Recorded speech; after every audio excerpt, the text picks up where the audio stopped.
ارے یہ انڈا کہاں سے آ گیا؟ میرا تو بس ایک ہی انڈا تھا، یہ دوسرا انڈا کہاں سے آ گیا؟ نیلو چڑیا باہر دانا لینے گئی تھی، جب وہ واپس آئی تو وہاں پر ایک کی بجائے 2 انڈے تھے۔ سومی کبھی بھی وہاں پاس ہی کھڑی تھی۔ کیا ہوا نیلو بہن؟ سومی بہن، میں دانا لینے کے لیے گئی تھی اور میں جب واپس آئی ہوں تو یہاں پر ایک کی بجائے 2 انڈے ہیں، نہ جانے دوسرا انڈا کہاں سے آ گیا۔ چلو کوئی بات نہیں، تم اسے پھینک دو۔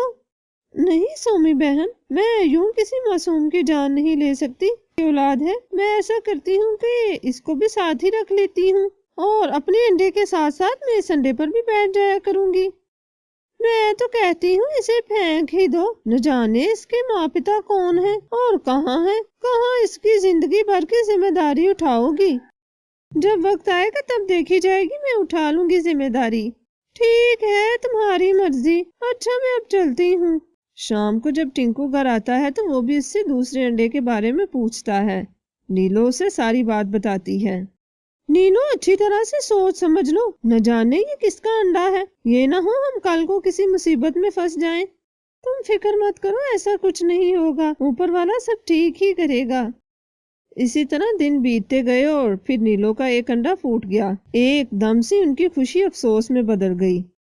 یہ کیا بھگوان، میرا بیٹا تو ایک ٹانگ سے معذور ہے، ایک آنکھ سے دیکھ بھی نہیں سکتا اور نہ ہی اس کا ایک پنکھ ہے، نہ یہ دیکھ سکتا ہے، نہ یہ چل سکتا ہے اور نہ ہی اڑ سکتا ہے۔ ہم نے کسی کا کیا بگاڑا تھا جو ہمارے ساتھ ایسا ہوا؟ تم رو مت ٹنکو، بھگوان سب کچھ اچھا کرے گا۔ تم دیکھو ابھی ہمارا ایک انڈا باقی ہے۔ کیسے حوصلہ کروں؟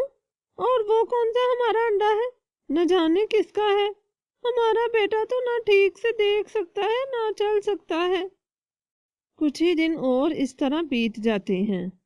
چھوٹے موتی کی وجہ سے ان دونوں کو کافی مشکل پیش آتی۔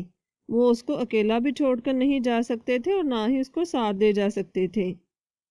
کبھی نیلو تو کبھی ٹنکو کو اس کے پاس رکنا پڑتا تھا۔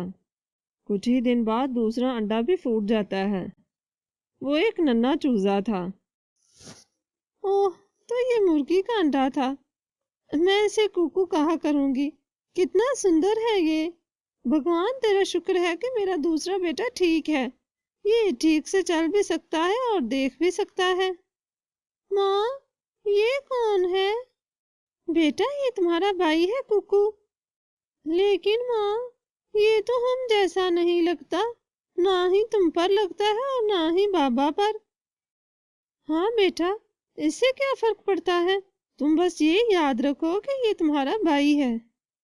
شام کو ٹنکو بھی آ جاتا ہے۔ یہ چوزا ہمارے گھونسلے میں کہاں سے آ گیا؟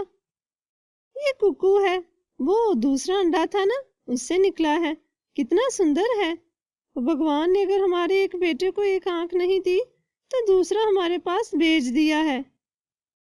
تم تو ہو ہی پاگل، سگی اولاد سگی ہی ہوتی ہے، کبھی پرائی اولاد اپنی نہیں ہو سکتی۔ کوکو یہ ساری باتیں سن کر دکھی ہو جاتا ہے۔ صبح سومی بھی ان کی طرف آتی ہے۔ نمستے نیلو، کیسی ہو؟ میں ٹھیک ہوں سومی، تم کیسی ہو؟ یہ چوزا کون ہے؟ تمہیں یاد ہے نا، کوئی میرے گھونسلے میں ایک انڈا چھوڑ گیا تھا، یہ اسی میں سے نکلا ہے۔ اچھا، اس انڈے سے؟ اچھا میں جاتی ہوں۔ نیلو کوکو اور موتی کو ایک جیسا پیار کرتی تھی۔ سبھی پکشی نیلو کی بہت تعریف کرتے تھے کہ اس نے ایک انجانے انڈے کی رکشا کی اور اب اس سے اور اپنے بیٹے سے ایک جیسا پیار کرتی ہے۔ سچ میں نیلو بہن، تم واقعی بہت دیالو اور نیک ہو۔ کیسے تم نے اپنی محبت سے کوکو اور موتی دونوں کا برابر خیال رکھا؟ سومی سے یہ بات ہضم نہیں ہو رہی تھی کہ سب پکشی نیلو کی تعریف کر رہے ہیں۔ کوکو بھی اب بڑا ہو چکا تھا۔ نیلو اکثر کوکو کو موتی کا خیال رکھنے کو چھوڑ کر چلی جاتی اور وہ اس کا اچھے سے خیال رکھتا۔ ایک دن سومی کے ذہن میں ایک بات آئی۔ شام کو جب ٹنکو گھر پر اکیلا تھا تو سومی اس کے پاس آتی ہے۔ سومی بہن آؤ، بڑی دیر بعد چکر لگایا ہے تم نے۔ ہاں میں بیزی تھی۔ اچھا کیا جو تم موتی کے پاس خود رکے ہو، ورنہ تو نیلو اکثر موتی کو اکیلا چھوڑ کر باہر نکل جاتی ہے، پتہ نہیں کیسے اس کا حوصلہ پڑتا ہے۔ کیا نیلو اکیلا چھوڑ جاتی ہے موتی کو؟ جی ہاں، میں نے بھی اس کو کئی بار کہا، پر اس نے یہ کہہ کر ٹال دیا کہ کوکو موتی کا خیال رکھتا ہے۔ بھائی میں تو سیدھی صاف بات کروں گی، کبھی بھی کسی غیر پر اندھا بھروسہ مت کرو۔ تم ٹھیک کہہ رہی ہو سومی بہن، لیکن میں اب کیا کروں؟ صحیح بات ہے، اور اس کوکو ہی کی وجہ سے تو موتی کی یہ حالت ہے۔ اگر نیلو اپنے انڈے پر ہی پوری توجہ دیتی تو آج موتی کی یہ حالت نہ ہوتی۔ میری مانو تو تم موتی کو کوکو سے دور ہی رکھو، تم اسے کہیں چھوڑ کیوں نہیں آتے؟ تم تو جانتی ہو نیلو کبھی نہیں مانے گی، اور وہ اسے موتی کی طرح ہی چاہتی ہے۔ دیکھ لینا، ایک دن تم لوگ ضرور نقصان اٹھاؤ گے، اس کی وجہ سے میں بتائے دے رہی ہوں۔ سومی یہ کہہ کر وہاں سے چلی جاتی ہے۔ ٹنکو کو بھی اب کوکو اچھا نہیں لگتا تھا۔ ایک دن نیلو اور ٹنکو دونوں کو باہر کسی کام سے جانا پڑ گیا۔ گھونسلے میں صرف کوکو اور موتی ہی تھے۔ موتی سو رہا تھا، تبھی وہاں سے ایک سانپ موتی کی طرف بڑھ رہا تھا۔ کوکو نے اپنی جان کی پرواہ کیے بغیر اس سانپ کو اپنی چونچ سے مارنا شروع کر دیا۔ سانپ بھی کوکو پر حملہ کرتا رہا، لیکن کوکو نے ہمت نہیں ہاری اور مقابلہ کرتا رہا۔ کچھ دیر بعد تنگ آ کر سانپ وہاں سے چلا جاتا ہے۔ کوکو دل ہی دل میں بہت خوش تھا۔ واہ کوکو، آج تو ماں بہت خوش ہوگی جب میں اس کو اپنی بہادری کے بارے میں بتاؤں گا، اور پتا جی بھی آج مجھے شاباشی دیں گے۔ سومی کبھی یہ سب کچھ دیکھ رہی تھی۔ اس کے ذہن میں ایک شیطانی آتی ہے۔ وہ ٹنکو اور نیلو کے پاس جاتی ہے۔ ٹنکو بھائی جلدی گھر چلو، جلدی پہنچو، وہ موتی کو مار دے گا۔ کون مار دے گا سومی بہن؟ وہ کوکو مار رہا تھا موتی کو، جلدی چلو۔ وہ تینوں جلدی سے گھر کی طرف چلتے ہیں۔ وہ گھر کی طرف جا ہی رہے تھے کہ کوکو انہیں راستے میں ہی مل جاتا ہے۔ کوکو بیٹا، کیا تم نے موتی کو مارنے کی کوشش کی ہے؟ نہیں ماں، میں کیوں ماروں گا موتی کو؟ وہ تو میرا بھائی ہے، جھوٹ کیوں بول رہے ہو؟ میں نے خود دیکھا تھا تمہیں، اور یہ دیکھو اس کے اوپر خون بھی لگا ہوا ہے۔ چلے جاؤ یہاں سے، اور آئندہ اپنی شکل مت دکھانا۔ لیکن بابا، نہیں ہوں میں تمہارا بابا، چلے جاؤ یہاں سے۔ کوکو وہاں سے چلا جاتا ہے۔ جب وہ گھر پہنچتے ہیں تو موتی بالکل ٹھیک تھا۔ موتی بیٹا، تم ٹھیک تو ہو نا؟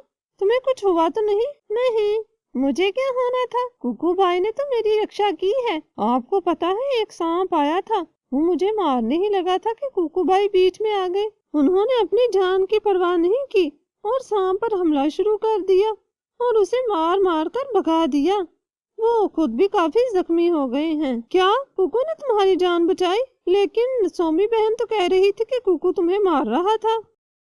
نہیں سومی آنٹی، آپ جھوٹ کیوں بول رہی ہیں؟ آپ بھی تو دیکھ رہی تھی نا، سانپ سے بچایا تھا کوکو نے مجھے۔ ابھی بھی وہ میرے لیے دانا لینے گیا ہے، ابھی آتا ہے تو آپ خود دیکھ لیجئے گا، وہ خود بھی اتنا زخمی ہوا ہے۔ سومی بہن، کیا ملا تمہیں اس معصوم سے دشمنی کر کے؟ پتہ نہیں کہاں ہوگا میرا بیٹا۔ میں نے کہا تھا نا کہ میرا کوکو ایسا نہیں کر سکتا، پتہ نہیں کہاں چلا گیا۔ میں نے تو اسے کبھی بھی اکیلے نہیں بھیجا۔ ابھی وہ یہ بات کر ہی رہے تھے کہ مٹھو آتا ہے۔ نیلو بہن، جلدی چلو، وہ تمہارے کوکو کو چیلوں نے گھیر لیا ہے، اس کی جان خطرے میں ہے، جلدی چلو۔ وہ سب وہاں جاتے ہیں۔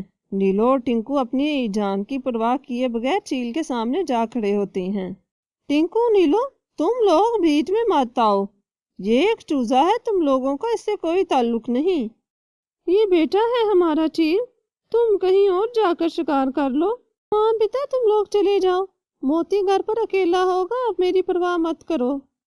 مجھے معاف کر دو بیٹا، میں نے تمہاری بات کو یقین نہیں کیا، میں سومی کی باتوں میں آ گیا تھا۔ میں تمہیں چھوڑ کر نہیں جا سکتا، چاہے میری جان ہی کیوں نہ چلی جائے۔ چیل کو ان کی ساری بات سمجھ میں آ جاتی ہے۔ ٹھیک ہے، تم لوگ کوکو کو لے جاؤ، تم لوگوں کی بے مثال محبت نے میرے دل کو موم کر دیا ہے۔ وہ کوکو کو گھر لے آتے ہیں اور سب ہنسی خوشی رہنے لگتے ہیں۔